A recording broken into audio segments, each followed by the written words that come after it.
Artinya kalau saya lihat si Radityo ini menjadi korban karena memang kan netizen kan nggak tahu kalau anak K itu kan memang satu dia di bawah umur, kalau dia dikatakan tidak punya SIM, tidak pakai helm, ya artinya ini kenakalan remaja. Keluar mungkin orang tuanya nggak tidak tahu, dia keluar bawa motor tanpa tahu kecepatannya berapa dan ngebut ke sana kemari, akhirnya nabrak kenakalan remaja. Nah, artinya di sini orang tuanya itu ya masih harus bertanggung jawab kepada anaknya, karena anaknya ini masih di bawah umur dan tidak bisa langsung dimasukkan ke sel. Jadi ada bimbingan nanti mungkin dari lembaga pemasyarakatan anak yang bisa mendidik dia gitu.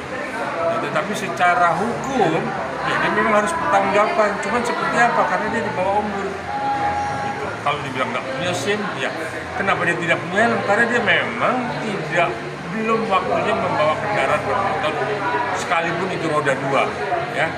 Kalau dia sudah punya SIM baru dia boleh memakai helm di jalan raya untuk mengendarai sepeda motor. Jadi dua-duanya itu memang belum waktunya dia harus menggunakan SIM dan ya.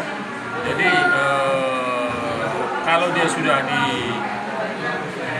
kalau sudah seperti ini, saya pikir ya dia mesti dikembalikan ke orang tuanya, tapi tetap proses hukum itu tidak boleh lepas ya, karena dia sekalipun di bawah umur dia harus juga mendapat bimbingan dari lembaga pemasyarakatan yang mengurusi anak-anak nakal, karena masih remaja. Ini yang saya ikuti dari perkembangan di media ya, orang tuanya ini di awalnya agak sedikit arogan, malah menyarankan supaya ke BPJS ya, menggunakan BPJS dan mencari dana talangan.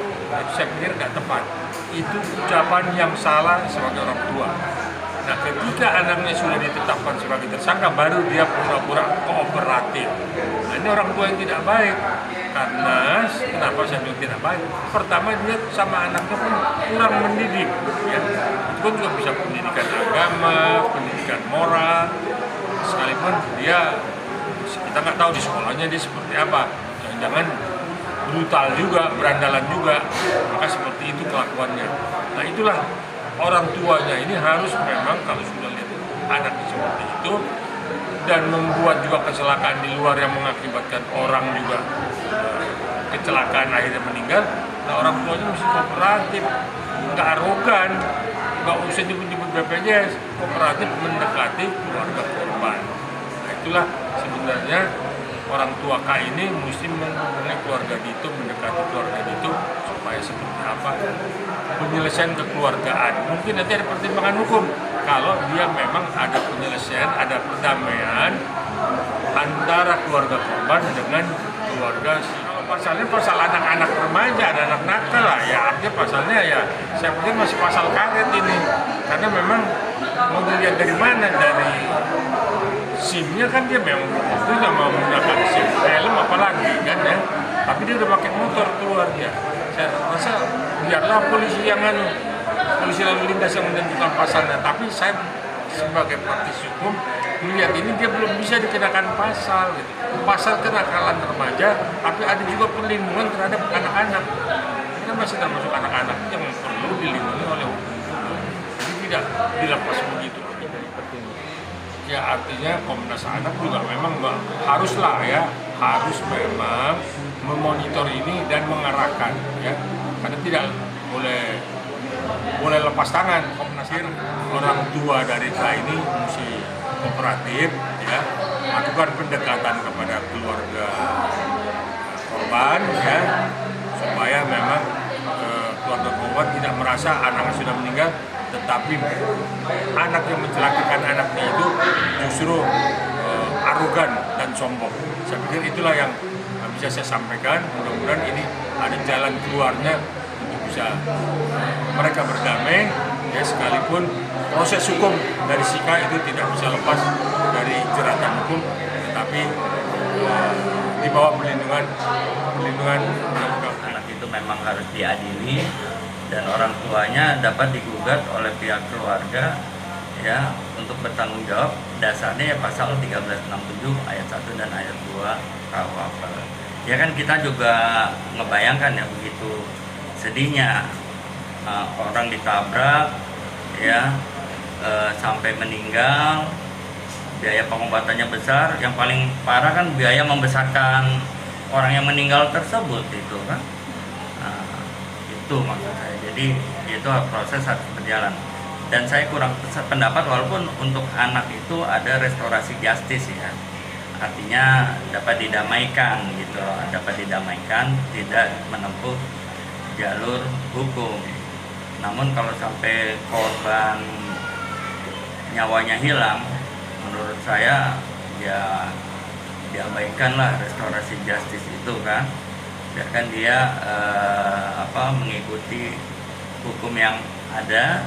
Dia harus bisa merasakan juga betapa harus maksud saya bisa merasakan agar dia ikut bertanggung jawab supaya mendapatkan efek jerah di lain waktu, tidak melakukan hal-hal yang seperti itu lagi.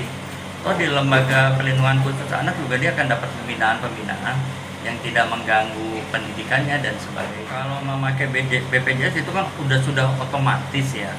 Tapi kan di sini ada moral ya dari pihak keluarga. Harus ada moral. Kenapa? Yang menabrak itu anaknya gitu. Yang bermasalah anaknya sampai menabrak orang hingga dirawat terus meninggal. Harusnya punya tanggung jawab moral kan. Paling tidak harus minta maaf, terus ada uang duka lah ya kan, sampai kejadian seperti itu. Ya itu tanggung jawab moral, sebenarnya lebih kedepankan di moral ya, karena kan tadi di atas 12 tahun boleh jadi polisi, cuman memang ada hukum acara khusus ya kan.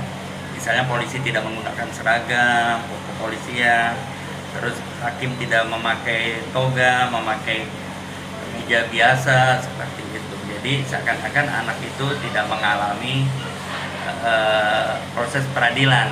Jadi ya, walaupun proses itu berjalan, tapi tidak seperti harus menakutkan gitu loh kepada anak.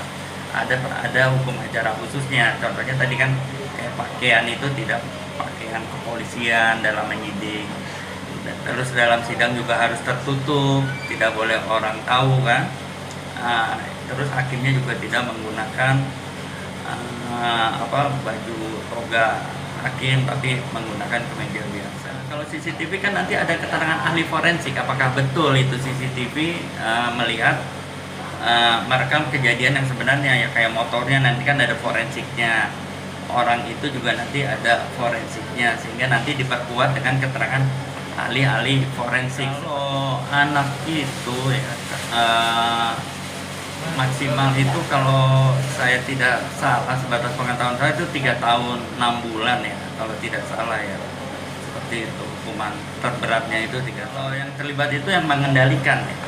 Semua tanggung jawab hukum adalah yang mengendalikan kendaraan, bukan yang dibonceng atau penumpang dari satu kendaraan. Menurut saya begini, ini banyak anak di bawah umur yang difasilitasi oleh orang tua, ya kan?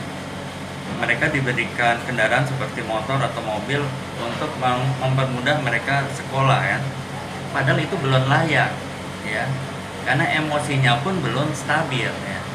Kalau menurut saya nih, untuk ke depan supaya orang tua juga menyadari ya, yang sudah matang kan yang dewasa sebetulnya. Tapi kalau dia sengaja membelikan motor, membelikan mobil untuk anak, jadi bukan hanya sanksi perdata, tapi sanksi pidana juga harus diterapkan kepada orang tua, sehingga ada efek jerah nanti. Kalau anak berbuat sesuatu terus jadi masalah, ya orang tua terlibat, apalagi sampai kematian orang lain, kan dianggap kelalaian orang tua, nyimpan kunci mobil sembarangan. Tapi kalau dia membelikan mobil secara sengaja untuk digunakan padahal umurnya belum pantas, itu berarti terlibat kalau ada sesuatu kasus terhadap anak itu mencelakakan orang, apalagi sampai menghilangkan nyawa orang, ya orang tua harus tanggung jawab juga secara pidana. Kalau menurut saya kedepannya lebih baik begitu.